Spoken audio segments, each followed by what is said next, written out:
Allez, c'est parti. Aujourd'hui, on va s'attaquer à une sorte de code secret qui se cache, au beau milieu de la langue française. C'est un truc qu'on entend absolument tous les jours, mais sans forcément s'en rendre compte. En gros, on va apprendre à écouter les mots, mais d'une autre façon. On a tous connu ça, hein. On est là, en pleine discussion, et tout à coup, il y a un mot qui sort. On se dit, attends, j'ai l'impression de connaître ce mot, mais il y a un truc qui cloche. C'est presque ça, mais comme s'il était à l'envers. Eh bien, c'est exactement de là que tout part. Et la bonne nouvelle, c'est que ça ne va pas demander d'apprendre des listes de vocabulaires interminables. Non, non. En fait, tout le secret, c'est de comprendre une petite manipulation, un petit jeu, une simple inversion. Tout commence avec ce mot tout simple, l'envers. Vous savez, le contraire, le dos d'une carte. Regardez-le bien.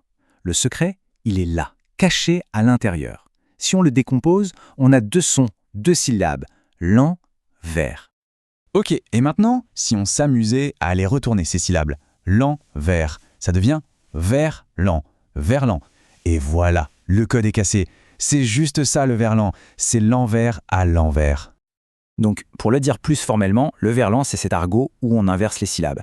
Mais ce qu'il faut vraiment piger, c'est que c'est bien plus qu'un simple jeu. C'est une manière de parler qui dit quelque chose, qui montre qu'on fait partie d'un groupe, qu'on partage les mêmes codes. C'est vraiment un truc qui vit à l'oral.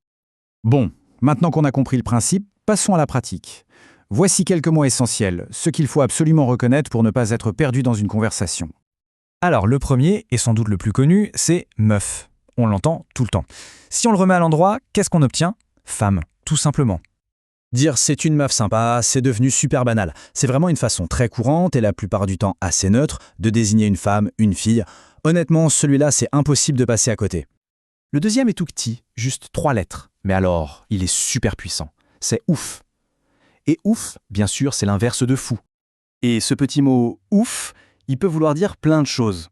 Selon comment on le dit, ça peut être génial, incroyable, dingue, surprenant, tout est dans l'intonation. Un « c'est ouf » enthousiaste, ça n'a rien mais alors rien à voir avec un « c'est ouf » un peu dépité. Un autre classique, relou. Ça vient de lourd, mais le sens a un peu évolué. Ce n'est plus seulement une question de poids. Quand on dit que quelque chose est relou, ça veut dire que c'est pénible, agaçant. C'est le mot parfait pour se plaindre d'un petit truc du quotidien qui nous embête. On l'entend vraiment, vraiment souvent. Et pour finir cette petite sélection, chelou. Là encore, si on retourne, on trouve le mot louche. Louche, ça veut déjà dire un peu bizarre, suspect. Eh bien, chelou, c'est pareil, mais en un peu plus fort, un peu plus moderne. On l'utilise pour parler de quelqu'un ou de quelque chose qui n'inspire pas confiance, qui est un peu étrange, qui met un peu mal à l'aise. Alors, voilà pour les mots. Mais maintenant, il y a une autre question, super importante. Où est-ce qu'on entend tout ça ? Parce que connaître la définition, c'est bien, mais comprendre le contexte, c'est essentiel.